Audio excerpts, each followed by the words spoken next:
নমস্কার, সবাই কেমন আছেন? আশা করি প্রত্যেকে ভালো আছেন। আমরাও সবাই ভালো আছি। পিঙ্কি সুপর্ণা সুখী পরিবার থেকে আজকে একটি ছোট্ট ব্লগ আপনাদের সঙ্গে শেয়ার করব। দেখুন দুজনে কিরকম শুয়ে আছে মাটিতে, দুজনেই যেন সমান। চলুন, আজকে সন্ধেবেলা মানে রাত্রিরের খাবার বানাবো কড়াইশুঁটির কচুরি। কীভাবে কড়াইশুঁটির কচুরিটা করলাম সেটাই আপনাদের সঙ্গে শেয়ার করব। আমার কড়াইশুঁটি সমস্ত ছাড়ানো হয়ে গেছে, আর আদা কাঁচা লঙ্কাও নিয়ে নিয়েছি। এগুলো পেস্ট করব একসাথে।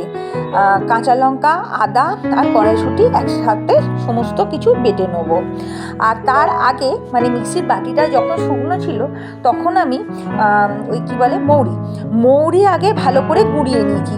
কোনো আগে যে শুকনো কড়াতে গরম করে নিয়েছি তা নয়, আমি কাঁচা মৌরি ভালো করে গুঁড়িয়ে নিয়ে তারপরে কাঁচা লঙ্কা, আদা আর কড়াইশুঁটিটা ভালো করে বেটে নিয়েছি। তারপরে কড়াতে তেল দিলাম, একটু মানে অনেক তেল নয়, একটু পরিমাণ মতন তেল দিলাম। তেলটা গরম হয়ে যাওয়ার পর তেলেতে দেবো হিং, ওই গুঁড়ো হিং যেটা, সেই হিং দেবো। হিংটা দিয়ে ভালো একটু নাড়ানাড়ি করে নেবো, কিন্তু গ্যাসের ফ্লেমটা কিন্তু আস্তে করে রাখতে হবে। বেশি মানে পুড়ে যেন না যায়, আগুনটা আস্তে মানে খুব তেতে না যায়।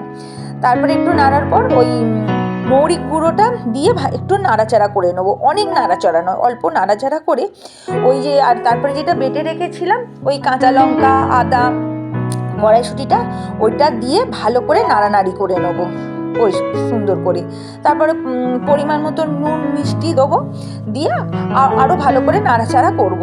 নাড়তে নাড়তে কখন বুঝবো যে হয়ে গেছে, যখন দেখবো কড়ার গায়ে থেকে একদম ছেড়ে উঠে আসছে, তখন বুঝবো সমস্ত পুরটা আমার একদম রেডি হয়ে গেছে।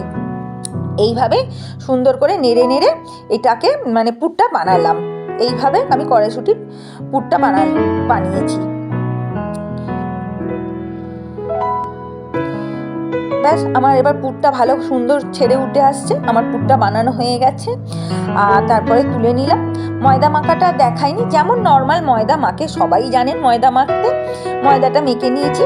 তারপরে প্রত্যেকটা লেচি কেটেছি, লেচি কেটে প্রত্যেকটা লেচিতে এই পুরটা দিয়ে ভালো করে মুখটা মুড়ে দিতে হবে, একদম যেন বেরিয়ে না যায়। এরকম করে সুন্দর করে দেখুন, এইভাবে ভালো করে একদম মুখটা বন্ধ করে দিচ্ছি। কিন্তু বেশি চাপবেন না, কেন চাপলে সব বেরিয়ে যাবে, সবাই জানে। আলতো হাতে আস্তে আস্তে করতে হবে, আর আলতো হাতে ভাজতে হবে। তারপরে কড়াইতে তেল দিয়ে একটা একটা করে কচুরি ভাজলাম।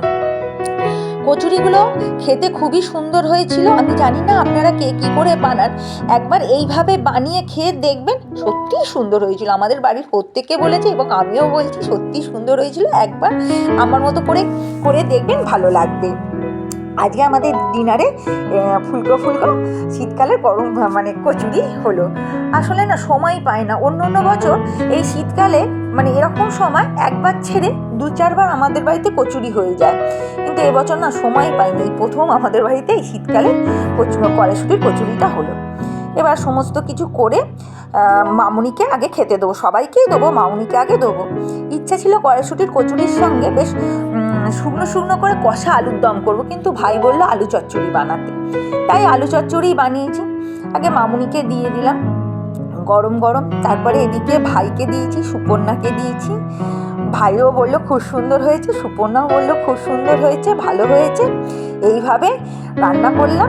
আমার ভিডিওটা যদি ভালো লেগে থাকে একটা লাইক করবেন, শেয়ার করবেন। প্রত্যেকে সুস্থ থাকবেন, ভালো থাকবেন। আবার পরের ভিডিও নিয়ে খুব শিগগিরই আসছি। আর এইভাবে কড়াইশুঁটির কচুরি বানিয়ে খান, দেখুন খুব ভালো লাগবে আপনাদেরও প্রত্যেকে। আবার খুব শিগগিরই, খুব তাড়াতাড়ি আবার একটা নতুন ভিডিও নিয়ে আসছি। নমস্কার, টাটা, শুভরাত্রি।